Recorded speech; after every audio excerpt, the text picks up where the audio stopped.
Have you ever felt like your mind won't stop spinning? Like you're trapped beneath a storm of thoughts, anxiety, stress, regrets, each one louder than the last? That was his world. A quiet room but a screaming mind. This story's about him, but it's also about us. Because somewhere along the road, we've all worn a smile to hide the noise, and longed for the one moment that finally brings peace. He looked like everyone else, but inside he was unraveling. Every day he put on the same mask, confident, calm, collected, while silently drowning in the fear of failure, the ache of not being enough. He searched everywhere, books, podcasts, endless advice, but it all became just more noise. More things to remember, more things to fix, and still no rest. One day, desperate for stillness, he climbed into the mountains. There, far from the noise, lived a master known for helping people find peace, not in answers but in silence.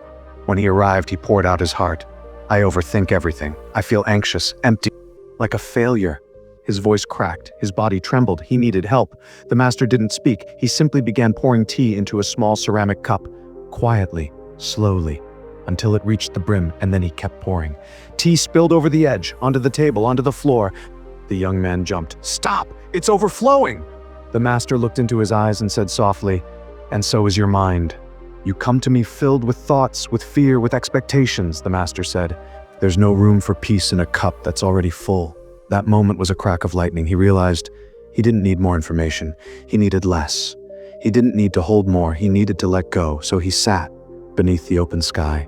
No fixing, no controlling, just breathing, just being. For the first time, he allowed himself to feel empty. Old memories surfaced, regrets, shame, but instead of clinging, he watched them float past like dust in the wind.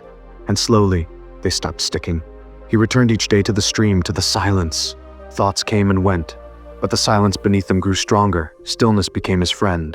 The noise never vanished completely, but it softened. Because he stopped feeding it. He stopped fighting it. He simply made space for it to pass. One morning, the master poured another cup. This time, the cup held the tea with ease. Come back tomorrow, he said, but come empty. And that became his daily practice, to wake and let go. To empty his cup of fear, of perfection, of needing to control. In a world of noise, peace begins with silence. In a culture of more, healing begins with less.